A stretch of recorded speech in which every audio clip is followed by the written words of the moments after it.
నాయకుడా ఘనమగు చరితల నాయకుడా పలుతరములు మము పరిపాలించర స్వామికుడా నవయుగ మేధో సైనికుడా సమయము తెలియని సేవకుడా యువ నవ్యాంధ్రకు ప్రగతిని చూపర సాధకుడా వైతాళికుడా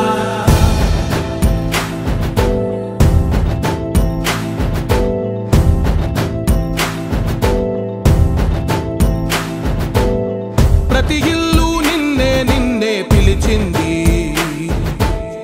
ప్రతి గడప నీకే స్వాగతమంటోంది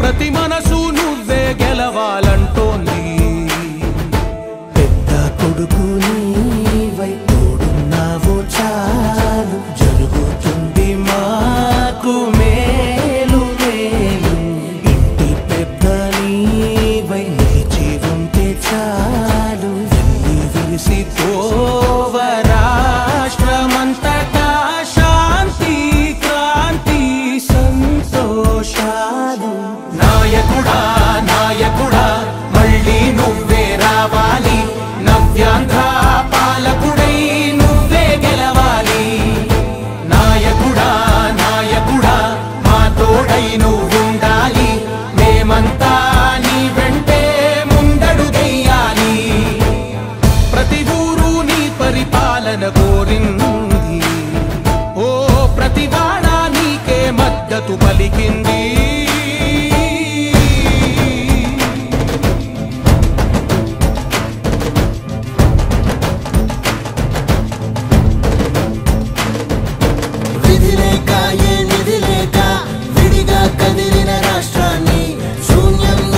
సౌభాగ్యానికి నువ్వే మార్చావు ఆత్మ గౌరవ గీతికవై మా జాతి పౌరుష దీపికవై నవ్యాంధ్ర జనతా సారథివై నడిచావు నడిపావు మా బంగారు భవితనువై మా రానున్న చరితనువై మా ప్రియతమ నేతనువై పిలిచావు గెలిచావు సగమున ఆగిన ఉన్నతి కోసం ఆంధ్రుల కల అమరావతి కోసం ఓలవరం సాకారము చేయగా పొంగిపోతా ఉంది ఆవేదన ఉండదండి ప్రతిపాదించగరే పటిదారికి దీపము నీవై రాష్ట్రము నేలగరావా రావా నాయకుడా నాయకుడా మళ్ళీ నువ్వే రావాలి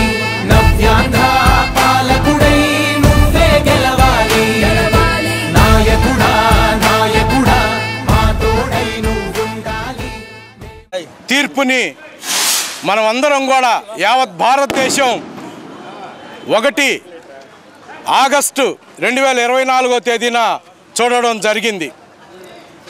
ఎంఆర్పిఎస్ మందాకృష్ణ మాదిక్ గారి నాయకత్వంలో షెడ్యూల్డ్ కులాల ప్రజలు అందరూ సమానంగా ఉండాలి అని రాజ్యాంగంలో ఏదైతే డాక్టర్ బిఆర్ అంబేద్కర్ గారు రాజ్యాంగ ఫలాల్ని ఈ దేశ ప్రజలకు అందిస్తూ ఆయన రాజ్యాంగంలో పొందుపరిచారో దానికి అనుగుణంగా ఆంధ్రప్రదేశ్ ఉమ్మడి రాష్ట్రంలో ఉన్నటువంటి షెడ్యూల్డ్ కులాల్లోని 59 ఉపకులాలు అందరూ కూడా సమానంగా అభివృద్ధి చెందాలనేటువంటి ఆలోచనతో కేవలం కొంతమంది అభివృద్ధి చెందుతున్నారు కాబట్టి అందరూ అభివృద్ధి చెందాలనేటువంటి ఆలోచనతో ఆ రోజు ఎంఆర్పిఎస్ని మన ఈదుమూడిలో ప్రకాశం జిల్లా ఈదుమూడిలో ప్రారంభించడం అది అంచెలంచెలుగా అందరి మన్ననలు అందరి ఐక్యతతో ముందుకు సాగుతూ ఈ రాష్ట్రంలోనే కాకుండా భారతదేశంలో ఉన్నటువంటి ప్రతి ఒక్కరిని కదిలించడం అన్ని ప్రజా సంఘాలు అన్ని రాజకీయ పార్టీలు మద్దతు తెలపడం జరిగింది. అయితే ఆ రోజు 1998లో ఈ రాష్ట్ర ముఖ్యమంత్రిగా ఉన్నటువంటి సర్వశ్రీ నారా చంద్రబాబు నాయుడు గారు మాదిగలు అనుభవిస్తున్నటువంటి బాధలను గమనించి జస్టిస్ రామచంద్రరాజుతో ఒక కమిషన్ ఏర్పాటు చేయడం జరిగింది. ఆ కమిషన్ రాష్ట్ర వ్యాప్తంగా పర్యటించి రాష్ట్రంలో ఉన్నటువంటి షెడ్యూల్డ్ కులాల్లో ఉన్నటువంటి అందరూ ఏ విధంగా ఉన్నారు, వాళ్ళ జీవన విధానాలు ఏ విధంగా ఉన్నాయి అనేటువంటి సర్వే చేసి సమగ్రమైనటువంటి సర్వేని రాష్ట్ర ప్రభుత్వానికి అందించడం, ఆ సర్వేకి అనుగుణంగా మరి నారా చంద్రబాబు నాయుడు గారు 1999లో ABCD వర్గీకరణ అనేటువంటి చట్టాన్ని తీసుకురావడం జరిగింది. ఆ చట్టం ద్వారా ఆ రోజున్నటువంటి పరిస్థితుల్లో రాష్ట్రంలో జరిగినటువంటి అన్ని ఉద్యోగ అవకాశాల్లో, అదేవిధంగా ఉపాధి అవకాశాల్లో, ఎవరైతే స్టూడెంట్స్ మరి అడ్మిషన్స్ అవకాశాల్లో అన్ని విధాల మాదిగ ఉపకులాలు ఆనందంగా మరి లబ్ధి పొందాయి. దాదాపు ఎస్సీ వర్గీకరణ చట్టం అమలైనటువంటి 4 సంవత్సరాల వ్యవధిలో 2004 లోపు 22,000 ఉద్యోగాల్ని మాదిగ ఉపకులాలు పొందడం జరిగింది.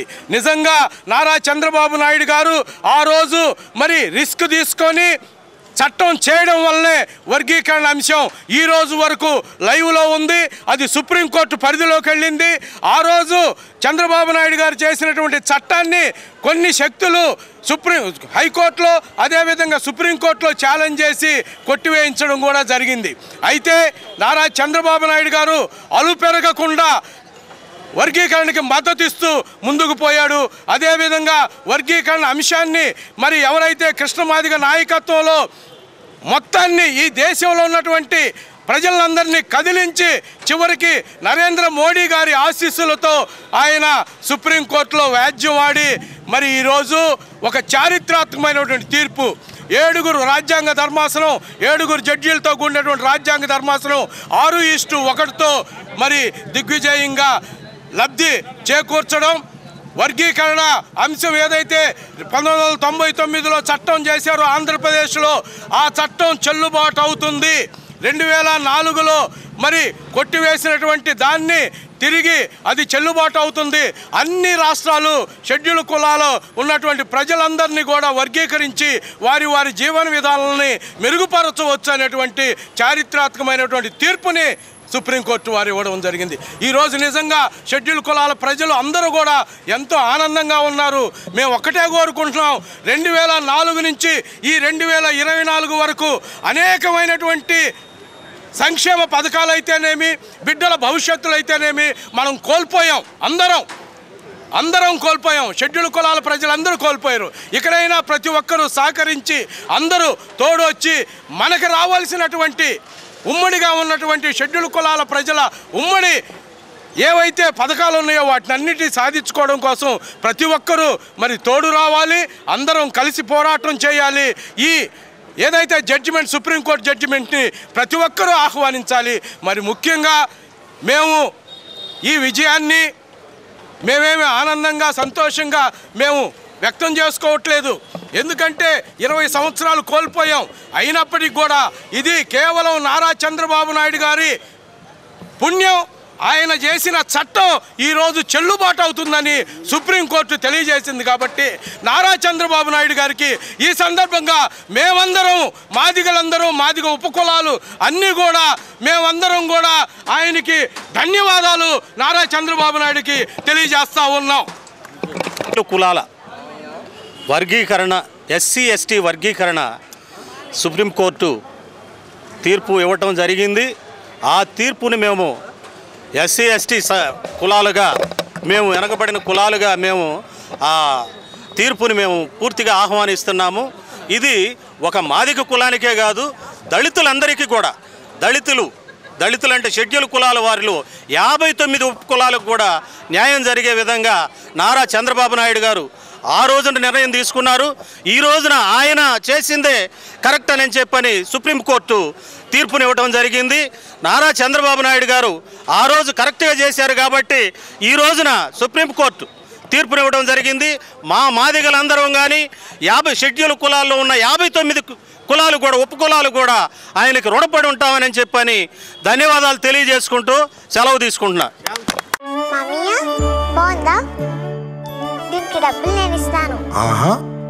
ఇప్పుడు ఇలా దాచుకోవాల్సిన అవసరం లేదు. అవునా? మరి Malabar golden diamonds golden Bloom plan తో మీ సౌకర్యానికి తగ్గట్టుగా ప్రతి నెల చెల్లించొచ్చు. 11 నెలల తర్వాత అంతవరకు మీరు జమ చేసుకున్న డబ్బుతో బంగారం తీసుకోవచ్చు. 18% వరకు తరుగు ఛార్జీలు చెల్లించాల్సిన అవసరం కూడా లేదు. మరి ఇప్పుడు ఏం చేద్దాం? అంకుల్, ఒక గోల్డెన్ బ్లూమ్ ప్యాక్ చేయండి. నా కుటుంబం, నా సంబరం, నా మలబార్.